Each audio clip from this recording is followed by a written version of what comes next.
అని వాళ్ళు వీళ్ళు ఎన్నెన్ని అన్న పసి పిల్లవాడు నవ్వాడు.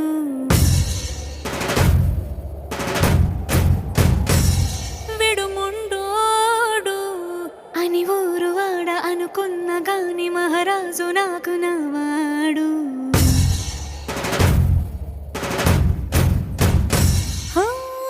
మాట పెడుసైనా మనసులో వెన్న రాయిలా ఉన్నవాడిలోన దేవుడెవరికి తెలుసును నాకన్నా.